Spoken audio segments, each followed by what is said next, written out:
तेरा बाप कुत्ता है, तू कुत्ते का पिल्ला है, कुत्ता है तू कुत्ता। पानी और भाई जी के साथ नहीं खेलना। डैनी डेनजोंगपा का नाम बॉलीवुड के सबसे मशहूर और खौफनाक विलेन में शुमार होता है। उनकी एक्टिंग का ऐसा असर था कि कई बार उनके साथ काम करने वाले हीरो ही नहीं बल्कि हीरोइनें भी उनसे घबराती थीं। उनकी आवाज, हाव भाव और एक अजीब किस्म का डरावना आकर्षण उनके किरदारों को बेहद असली बना देता था। डैनी का पर्सनल जीवन भी उनके करियर की तरह ही दिलचस्प रहा है। उनका नाम कई मशहूर अभिनेत्रियों के साथ जुड़ा और उनका लव लाइफ अक्सर चर्चा का विषय बना। डैनी एक्टिंग की पढ़ाई के समय जया बच्चन के बैचमेट हुआ करते थे। छोटे से राज्य सिक्किम का ये लड़का जब एक डायरेक्टर के पास बॉलीवुड में काम मांगने गया तो डायरेक्टर जोर जोर से हंसने लगा। डायरेक्टर ने कहा कि अगर तुम्हें गार्ड की नौकरी चाहिए तो बताओ, फिल्मों में अभिनय करना तुम्हारे बस की बात नहीं है। इन बातों से डैनी डेनजोंगपा काफी आहत हुए। डायरेक्टर ने तो यहां तक कह दिया कि अगर तुम्हें फिल्मों में काम मिल गया तो मैं अपना नाम बदल दूंगा। कुछ लोग उनके चेहरे का मजाक उड़ाते थे और कहते थे कि उनका चेहरा तो नौकर बनने लायक ही है, लेकिन डैनी मेहनत करते रहे और एक दिन उन्होंने सभी को गलत साबित कर दिया। आज उनकी सफलता किसी से छुपी नहीं है। डैनी का नाम सुनते ही लोगों को एक खूंखार विलेन का चेहरा याद आ जाता है, क्योंकि उन्हें बॉलीवुड में विलेन के किरदार के लिए ही जाना जाता है, लेकिन असल जिंदगी में वह एक अच्छे इंसान है। एक छोटे से राज्य से बॉलीवुड में करियर बनाने तक का डैनी का सफर आपको रोमांचित कर देगा। बॉलीवुड इंडस्ट्री के अभिनेता डैनी डेनजोंगपा का जन्म 25 फरवरी 1948 को सिक्किम में हुआ था। उनका असली नाम शेरिंग फिंसू डेनजोंगपा है। उनका नाम काफी जटिल था, इसीलिए जया बच्चन ने उनका नाम डैनी रख दिया। उनका परिवार बौद्ध धर्म का अनुयायी है। वह भूटिया जाति से हैं। इनकी मातृभाषा भूटिया है। उनका विवाह सिक्किम की पूर्व राजकुमारी गावा डेनजोंगपा से हुआ है। गावा दिखने में बेहद खूबसूरत हैं और वह किसी भी बॉलीवुड एक्ट्रेस से कम नहीं है। उनका एक बेटा और एक बेटी है। बेटे का नाम रिंजिंग डेनजोंगपा है जो फिल्मों में काम करते हैं। बेटी का नाम पेमा डेनजोंगपा है जो लाइमलाइट से दूर रहना पसंद करती हैं। डैनी के बेटे रिंजिंग और जैकी श्रॉफ के बेटे टाइगर श्रॉफ अच्छे दोस्त हैं। डैनी पहले भारतीय सेना में शामिल होना चाहते थे, लेकिन उनकी मां उनके इस फैसले से खुश नहीं थी। डैनी को फिल्मों में काम करने का सुझाव उनकी मां ने ही दिया था। अपनी मां की सलाह मानकर डैनी फिल्म इंडस्ट्री में आए। उन्होंने अपनी एक्टिंग से बॉलीवुड पर ऐसी छाप छोड़ी जिसे शायद ही कोई एक्टर मिटा सके। आपको यह जानकर और भी हैरानी होगी कि ऐतिहासिक फिल्म शोले के लिए गब्बर का रोल सबसे पहले डैनी को ऑफर किया गया था, लेकिन दूसरी फिल्मों में व्यस्त होने के कारण डैनी यह फिल्म नहीं कर सके। एक्टर डैनी डेनजोंगपा की प्रारंभिक शिक्षा सिक्किम से हुई। इसके बाद उन्होंने अपनी आगे की पढ़ाई बिड़ला विद्या मंदिर और सेंट जोसेफ कॉलेज, दार्जिलिंग से पूरी की। फिर डैनी ने अभिनय की पढ़ाई के लिए पुणे के film and television institute of India में दाखिला लिया, जहां जया बच्चन भी उनकी दोस्त थीं। डैनी ने इसी इंस्टीट्यूट से एक्टिंग के गुर सीखे। भले ही शुरुआती दिनों में डैनी के चेहरे और एक्टिंग का हर कोई मजाक उड़ाता था, लेकिन आज डैनी की सफलता किसी से छुपी नहीं है। डैनी ने हिंदी फिल्मों के अलावा नेपाली, तेलुगु और तमिल फिल्मों में भी काम किया है। डैनी ने बॉलीवुड में अपना डेब्यू साल 1972 में BR इशारा द्वारा निर्देशित फिल्म जरूरत से किया था, लेकिन यह फिल्म कुछ खास कमाल नहीं दिखा पाई। इसके बाद डैनी को फिल्मों में काम करने के लिए और भी संघर्ष करना पड़ा। इसके बाद उन्होंने साल 1973 में BR चोपड़ा द्वारा निर्देशित फिल्म धुंध में काम किया। इसमें वह विलेन की भूमिका में थे। फिल्म में डैनी का ये रोल दर्शकों को पसंद आया और वो सुर्खियों में आ गए। इसके बाद डैनी बॉलीवुड की सुपरहिट फिल्म हम, बंदिश, द बर्निंग ट्रेन, पुकार और घातक में नजर आ चुके हैं। द बर्निंग ट्रेन में डैनी के साथ धर्मेंद्र, जीतेंद्र, हेमा मालिनी और विनोद खन्ना मुख्य भूमिका में थे। फिल्म अग्निपथ में डैनी द्वारा निभाया गया कांचा चीना का किरदार काफी लोकप्रिय हुआ था। भले ही फिल्म उतनी सफल नहीं रही, लेकिन डैनी की एक्टिंग की सभी ने तारीफ की। इस फिल्म में विजय दीनानाथ चौहान की भूमिका में सुपरस्टार अमिताभ बच्चन नजर आए थे। डैनी ने अब तक 200 से ज्यादा फिल्मों में काम किया है और उनका सफर अभी भी जारी है। डैनी आज भी कात्या, बख्तावर, कांचा चीना, शेर खान, पाशा, खुदा बख्श, जब्बार समेत कई यादगार किरदारों के लिए जाने जाते हैं। डैनी एक अच्छे अभिनेता के साथ साथ एक अच्छे गायक भी हैं। उन्होंने किशोर कुमार, आशा भोसले और मोहम्मद रफी जैसे बड़े गायकों के साथ फिल्मों में गाने गाए हैं। बात उन दिनों की है जब सलमान खान सावन कुमार की फिल्म सनम बेवफा में काम कर रहे थे। फिल्म में डैनी सलमान के पिता का किरदार निभा रहे थे। सलमान खान अक्सर सेट पर देर से पहुंचते थे। सलमान के इस बर्ताव से डैनी परेशान थे। एक दिन डैनी ने सलमान को देर से आने पर डांट लगाई। तभी डैनी और सलमान खान के बीच बहस हो गई। इसके बाद डैनी सलमान की किसी भी फिल्म में काम नहीं करना चाहते थे। डैनी ऐसी किसी भी फिल्म में काम करने से मना कर देते थे जिसमें सलमान खान हो, लेकिन समय के साथ इनका रिश्ता सामान्य हो गया। 23 साल बाद दोनों स्टार्स ने फिल्म जय हो में साथ काम किया। वैसे तो डैनी फिल्मों में हीरो बनने आए थे, लेकिन बन गए विलेन। डैनी ने अपने विलेन के किरदार से भी लोगों के दिलों में अपनी जगह बनाई ली।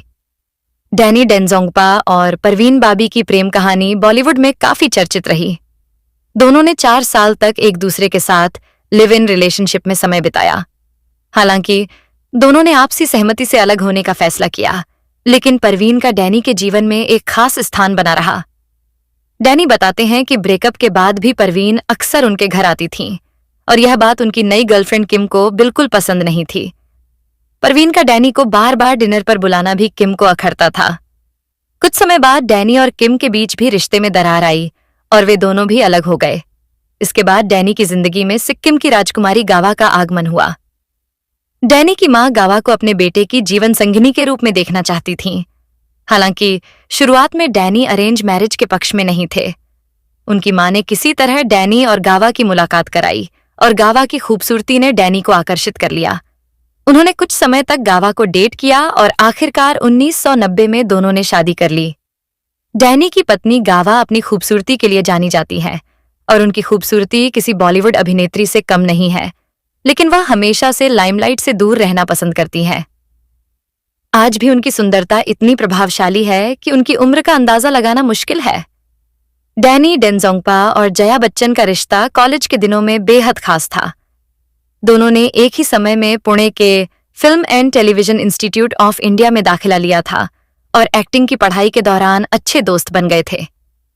डैनी और जया का यह दोस्ताना धीरे धीरे एक खास रिश्ते में बदल गया और दोनों के बीच गहरी नजदीकियां आ गईं। इस समय तक दोनों के बीच का रिश्ता एक तरह के प्यार में बदल चुका था, लेकिन इस रिश्ते का अंत अचानक हुआ। जब अमिताभ बच्चन की एंट्री हुई, जया का ध्यान उनकी ओर खींच गया और उन्होंने अपने रिश्ते को समाप्त कर दिया।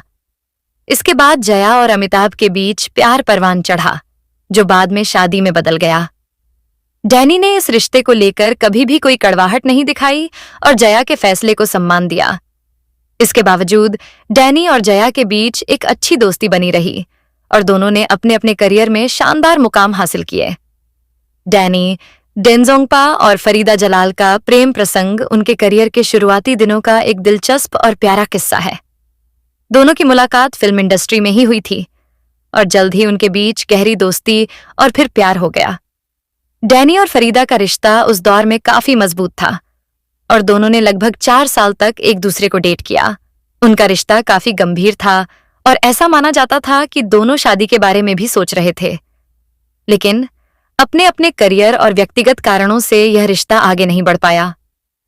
डैनी का फिल्मों में व्यस्त होना और फरीदा का अपने करियर पर ध्यान केंद्रित करना दोनों के बीच दूरी का कारण बना।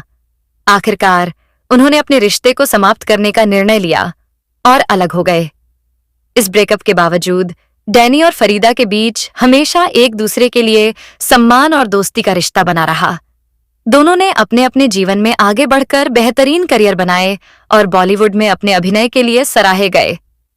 डैनी डेंजोंगपा और डिंपल कपाड़िया का नाम भी एक समय में एक दूसरे के साथ जुड़ा था।